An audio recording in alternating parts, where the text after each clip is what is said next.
Hello and welcome to the Drawing Animal Podcast with Wesley Bear. I'm your host, Wesley Bear, and on today's episode, we will be talking about the black caiman.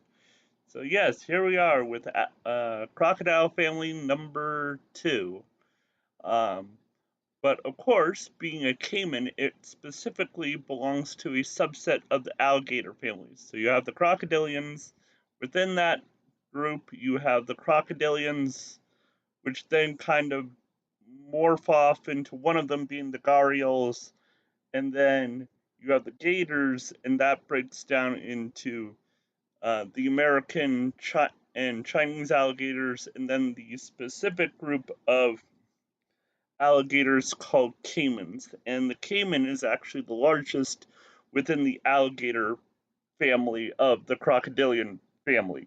Uh, the black caiman is a large black, sometimes dark gray alligator that is about 16 feet in length. So it is actually the largest within the alligator family, even much larger than his American cousin here in the United States, the American alligator. So kind of impressive considering how impressive alligators are in the United States.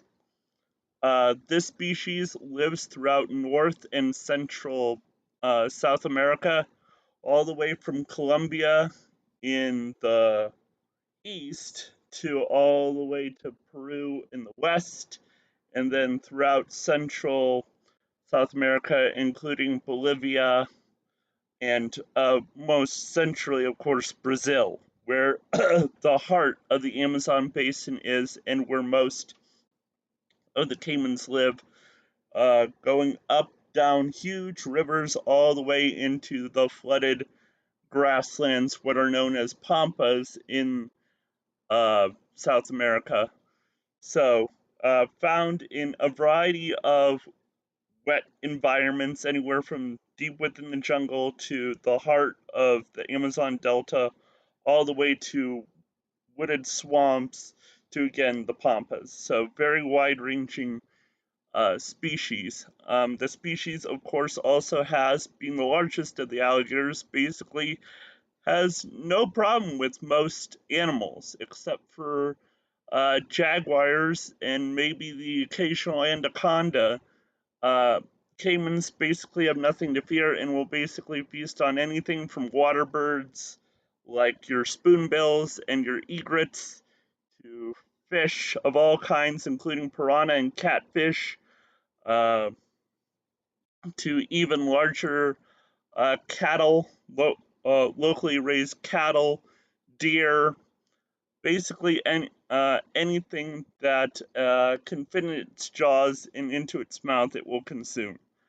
Uh, the black caiman is also notable for in a world in which, as I mentioned, we have the rarest, the Filipino crocodile, and with at least probably about, I want to say, um, a good quarter to a third of crocodilian species having some very questionable populations and risks.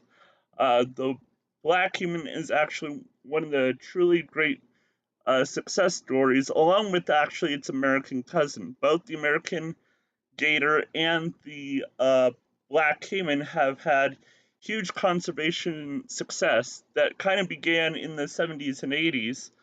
Um, there were black caiman numbers were down to just in the tens of animals, barely maybe the hundreds, but there were only about tens of black caimans in the 70s. But thanks to conservation efforts, the black caiman has had an enormous bounce back in populations, especially during the 90s.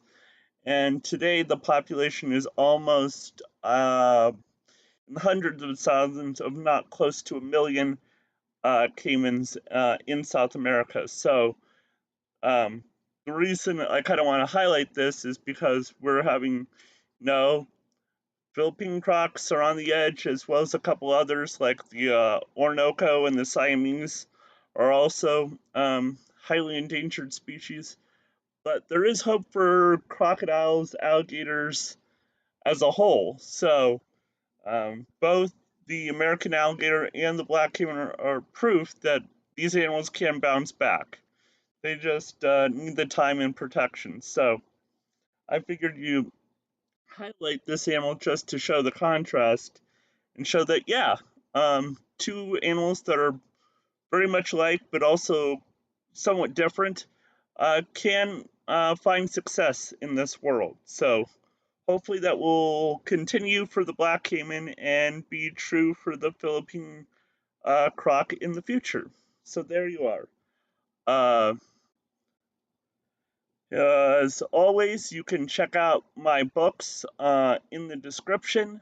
Probably do a link for those. Thanks again to Crocodiles of the World website for both the information on the Philippine and black caiman in the UK. Special thanks to Al Gardner, one of my subscribers, for his continuing support and for the comments he makes in both of these videos. So thanks to him. Again, enjoy nature, enjoy drawing, enjoy God's creation, and have a wonderful day. Bye.